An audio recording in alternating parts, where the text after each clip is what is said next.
Today, I'd like to talk about an engraving made by Francisco Goya. Francisco Goya was born on March the 30th, 1746, and is famously known for his black paintings. The engraving that we are going to talk about today is titled Su Devoción la Consuela, or loosely translated to Her Devotion Consoles Her. The dimensions of the engraving are 25 by 18 centimeters, and at its peak, the engraving was worth 8,000 Austrian shillings. It's crazy. This guy, he began on the border of Iran. He smuggled into the border, and obviously he had to leave. Because if you saw the state of where he was, it was just so how can you but anyways. And he went to this town on the border called Van, and then his smuggler picks him up and keeps him in his car, no food or water, for 24 hours. In the engraving, we see an old woman dressed in rags looking gently at a crucifix that seems to please her. Today, I'd also like to talk in depth about the provenance of this work.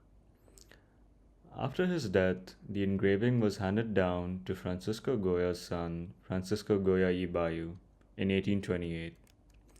And then, in turn, Francisco Goya y Bayo handed it down to his son. He says they were packed in like sheep.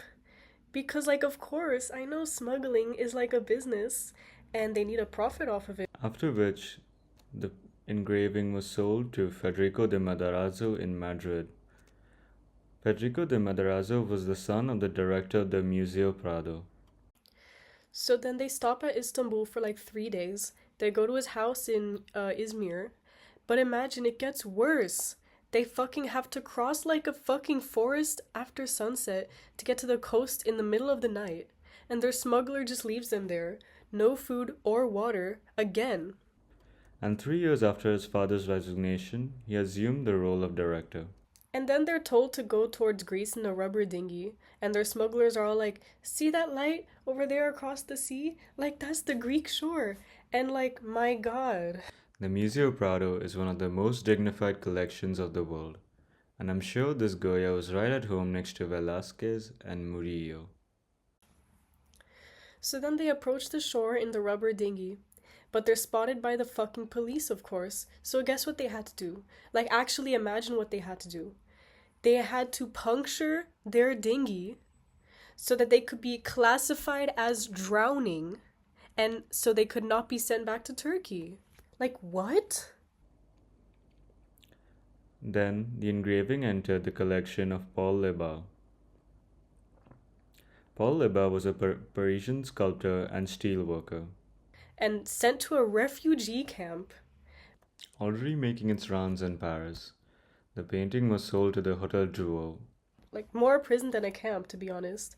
The Hotel Drouot was an almost enchanting gallery space in the intellectual sphere of Paris in the 1920s.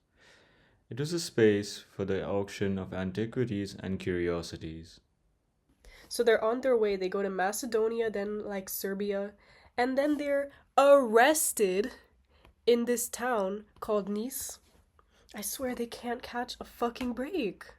The engraving was then sold to art expert Eugene Farrell. Eugene was an art collector and expert. He owned a gallery space in Paris and advised the biggest collectors in Paris at the time. The engraving probably had a home in his Montmartre gallery. Eugene also fancied himself a painter. I swear they do not catch a break. About the art of the times, Eugene was quoted to have said that they had small subjects representing sweet emotions and coquetries, which were rather archaic but common at the time. Later on, following a critique's advice, Eugene Farrell abandoned painting to dedicate himself to the art market. Gives them 10 days in detention or a bail for 70 euros. 70 fucking euros? Where the fuck are they supposed to get that money from? He was an extremely sought-after expert at the Hotel Drouot, and it was probably how he made the sale. Spend 10 days in detention and are searched nude and humiliated. The engraving was then sold to the collector Eugene Rodriguez Enriquez. But fucking get this, right?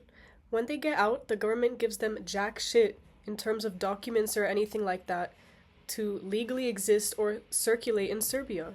So they're still illegal, but then the Serbian police are all like, "Oh, just let the people that arrested you know that like they can call us and we'll explain." Like, what? Jean was now an avid donor to the Louvre. Among his friends he counted Melchior Roger Portali and Roger Marx. But anyways, they go to Subotica on the Hungarian border by train, and guess what? They're fucking arrested again. And they had to pay bail or go to prison. So of course, they have no fucking money. Why would they have any fucking money in this situation? Eugene came from an extremely wealthy Jewish Parisian family. Among their residencies, they counted the Château de la Font in Gadignan, an amazing chateau with very spacious interior. Also, the Château de Pixoto in Talence, an equally spacious and amazing residence, and the Château de Lorenzane, with an amazing sculpture decorating the Giardini. To name a few others, the Château de Beaupre, the Château de Lyon, the Domaine de Vertemont, and the Château de Fromont. You can be very sure that the engraving had a very comfortable home in this collection. But the conditions are absolutely fucking atrocious. Like, they're only let out of their cells for an hour every day to walk around the yard, and only 2 minutes in the fucking bathroom. The piece was then sold to Paul Forchet in Orleans, Bordeaux, who had a great collection. You can see a replica of his house and all the paintings that at some point entered his collection in these images of the Musée Orleans, Bordeaux. You can see works that were placed on the ground floor as opposed to works that were placed on the first floor, and his drawing room. Additionally, you can also view his collection of academic French painting. A very luxurious space indeed. But of course they endure it, and then they leave, and then they get to Hungary, but get fucking arrested again. Like, I swear to God, just give them something like a document or something. It's so easy. It's so easy. You can be sure that the engraving was respected and had a very comfortable home, fitting its stature. They're taken to this refugee camp in Bekeshaba, and it's literally fucking prison again. Like, they have to queue up to get a pear. Yeah, like a pear. And they have to sign like 3 documents before they can eat it. And then on top of that, they have constant CCTV surveillance and abusive fucking guards that don't speak their language and don't understand them. The engraving was then brought by Holzappel Ward, Rudolf Melander, who lived at Villa Montmorency, 45 Avenue des Peupliers, and also the Château des Grands Huguenots in Vaucresson. The Avenue des Peupliers is a private road that is inaccessible to the common public. The piece was then brought by Frederick Wells from Rudolf Holzappel. Frederick Maximilian Wells was an Austrian art dealer and a Nazi Party member investigated for art looting. He had allegedly acquired the piece for the Salzburg Landesgalerie. However, the work is noted by the Austrian Foreign Affairs to be deposited in the Albertina in Austria during this period. I don't know, like, I'm speechless. Somewhere around this time, Sous Devotion was transferred to the private home of Mr. Wells. He lived in Salzburg and owned the Gallery Wells. These are images of the Villa Wittek at Schwarstrasse set in Salzburg in 1937 that Wells rented out to host exhibitions.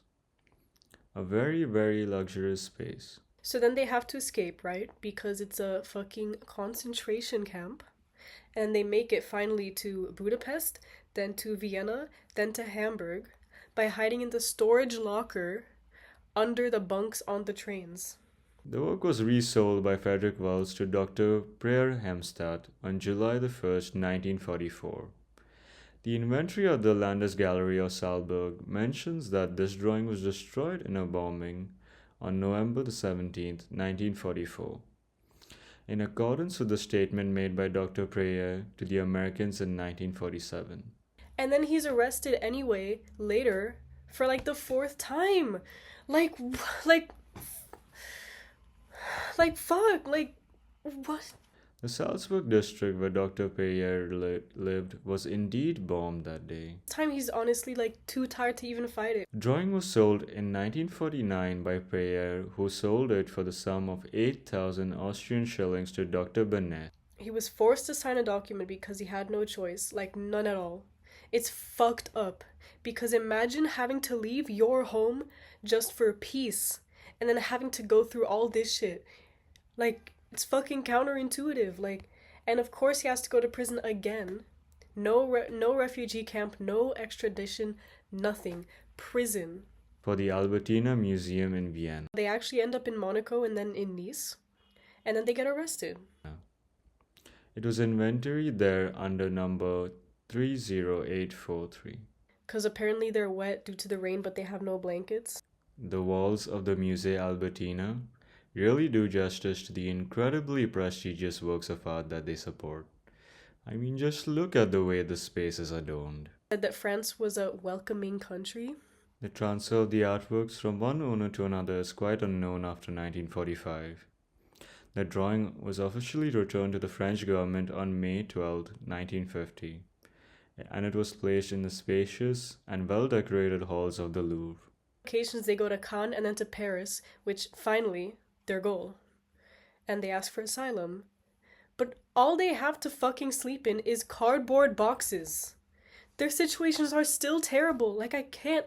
The engraving has been on loan for an exhibition in London at the Hayward Gallery once during 2001, after which it was then returned to the Louvre, where it has stayed since.